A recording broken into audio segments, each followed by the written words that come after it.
बिहार का एक पिछड़ा गांव, नेहा। उम्र 13 साल। नेहा का जन्म एक गरीब परिवार में हुआ था। उसका घर मिट्टी और टीन की छत से बना था, जो बारिश के मौसम में टपकता था। पिता रिक्शा चलाते थे और मां दूसरों के घरों में बर्तन धोती थी। 3 छोटे भाई बहनों में सबसे बड़ी थी नेहा, इसलिए जिम्मेदारियां भी सबसे ज्यादा थीं। हर सुबह नेहा सबसे पहले उठती, झाड़ू लगाती, पानी भरती, मां को रसोई में मदद करती, फिर खुद स्कूल के लिए निकलती। 5 किलोमीटर का रास्ता नंगे पांव, धूल भरी सड़कों से। लेकिन एक जुनून था नेहा में पढ़ने का।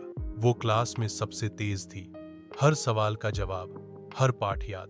पर उसके पास किताबें नहीं थी। पुराने पन्नों को सिलकर वो अपनी कॉपी बनाती थी।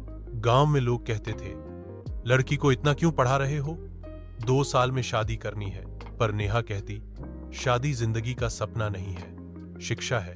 हर दिन स्कूल के बाद नेहा खेतों में काम करती और फिर रात में तेल खत्म हो जाने पर वो पड़ोस की दुकान की रोशनी में बैठकर पढ़ाई करती थी। मां कई बार कहती, थक जाती होगी, सो जा बेटा। नेहा मुस्कुराकर कहती, थक जाऊंगी तो सपना भी रुक जाएगा। फिर एक दिन जिले में एक प्रतियोगी परीक्षा हुई। पूरे राज्य से हजारों बच्चे शामिल हुए। नेहा ने भी फॉर्म भरा, बिना किसी को बताए परीक्षा दी और कुछ हफ्तों बाद रिजल्ट आया। नेहा टॉप 10 में थी। उसे राज्य सरकार की तरफ से छात्रवृत्ति मिलनी थी, शहर में पढ़ने और रहने का मौका। घर में पहली बार बिजली की तरह रोशनी आई। आंसू, गर्व और खुशी, सब कुछ एक साथ। नेहा शहर गई। नया स्कूल, नया माहौल। शुरू में डर लगा, लेकिन उसने कभी हार नहीं मानी। वो लगातार मेहनत करती रही और 10वीं में राज्य में टॉपर बनी। 10 साल बाद नेहा अब एक आईएएस ऑफिसर है।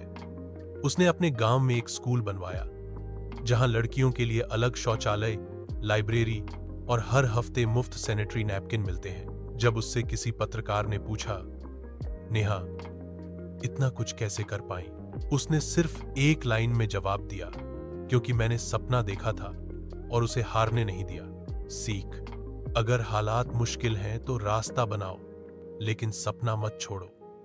नेहा की तरह धूप में भी सपने खिलते हैं। ऐसी ही लंबी इंस्पिरेशनल कहानियों के लिए चैनल को सब्सक्राइब करें।